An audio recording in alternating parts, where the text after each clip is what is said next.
Dear Ate Chiki, magandang gabi po. Pakitawag na lang po ako sa pangalang Lana. Gusto ko lang po sanang humingi ng advice sa inyo kung paano ako makakakuha ng peace of mind sa mga nangyayari sa buhay ko lately. Meron po kasi akong nakilalang foreigner nang magbakasyon kami ng mga pinsan ko sa Siargao noong April. Mabait siya at mabiro, kaya mabilis naming nakapalagayan ng loob. And even after that, nagtuloy-tuloy ang communication namin via chat. And around June po, nang manligaw siya.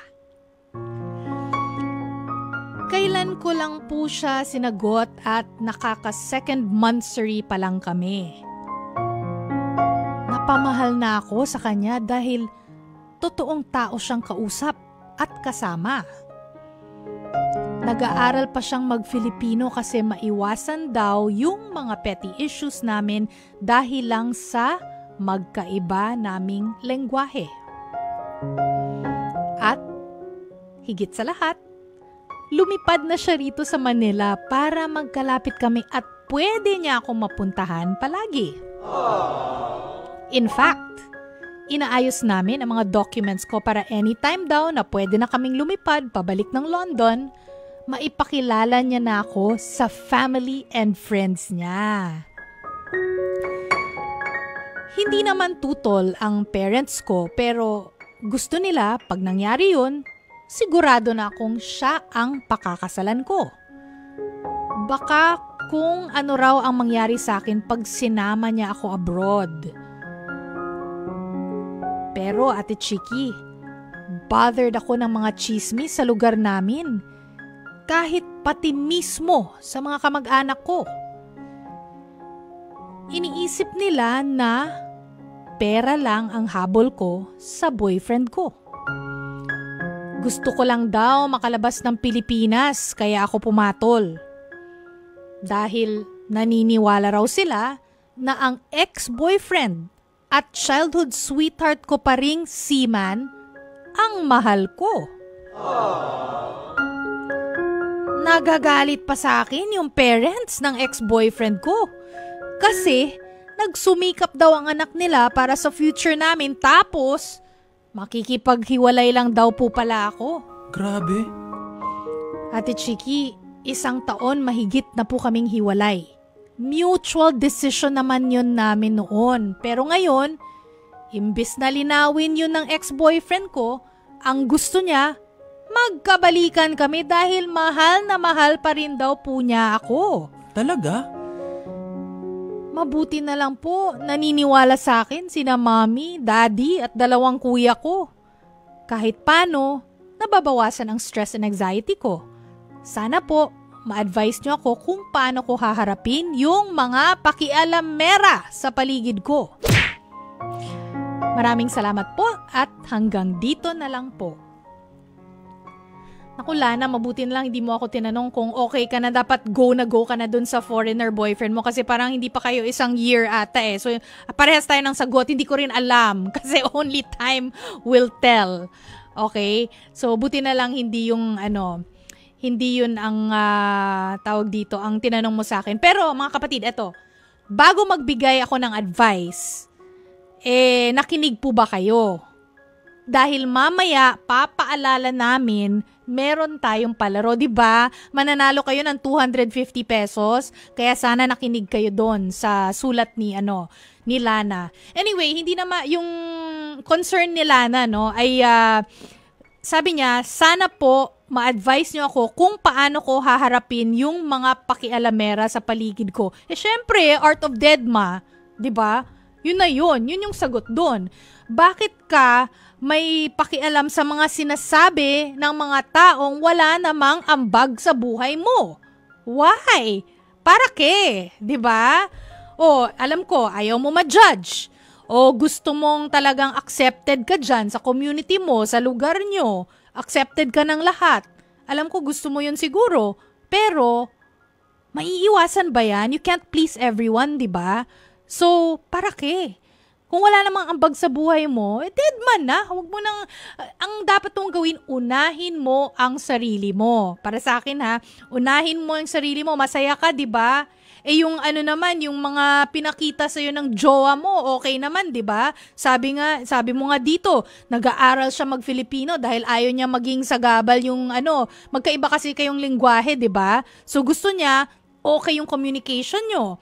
Sabi mo, lumipad din siya dito sa Manila para magkalapit na kayo. Pwede kanyang mapuntahan. Tapos inaayos yung documents para anytime. Pwede kayong lumipad pabalik ng London. Ipapakilala ka pa niya sa pamilya niya at sa friends niya. So para sa akin, pagdating ng opinion ng iba, dapat ang pakikinggan mo, dapat ang nakakaapekto sa'yo, yung mga opinion lang ng mga taong mahalaga sa'yo. For example, yung sinabi mo na kanina, mommy, daddy, tsaka yung dalawang kuya mo, okay na yun, di ba? Huwag mo nang intindihin, deadmahin mo na yung iba, di ba? Siguro, actually, baka sinasabi mo rin, parang easier said than done. Art of deadma, pero paano? No, parang ganun yung tanong Isipin mo na lang, hindi mo kasi makokontrol yung ibang tao. Ang makokontrol mo lang yung sarili mo at isipin mo din, hindi naman yun, hindi ka naman siguro iniisip ng mga taong yon 24/7. Akala mo lang yon dahil nakaka-paranoid din, di ba? Kung meron kang marinig na ganyan, lalo na marami, iniisip mo na, ako pinag-uusapan na ako nila nito buong araw. Parang ako na lang ang pinag-uusapan. I don't think so. Marami din silang mga ginagawa sa mga buhay nila. So don't worry, hindi ka nila iniisip at pinag-uusapan buong araw, 24/7, di ba? Baka hindi ka ganun kadalas iniisip ng mga taong to. Pag bored yan, magchichismisan yung mga yan, di ba? Sarap kasi magchismisan, di ba? Alam mo naman tayo mga Pilipino, di ba? In between, pag nag-break tayo, di ba? Sa work, o sa school, 'di ba? Pag nag-break, anong ginagawa natin? Pagchichismisan yung iba, 'di ba? Lalo na yung mga wala diyan at lalo na yung may mga issue sa araw na 'yon, 'di ba? Siguruhin mo lang na yung mga nakapaligid sa iyo ay supportive sa iyo kasi kailangan mo ngayon ng support system kasi nanghihina ka 'di ba? Kasi naririnig mo yung mga sinasabi ng iba kailangan mo nga art of deadma, 'di ba?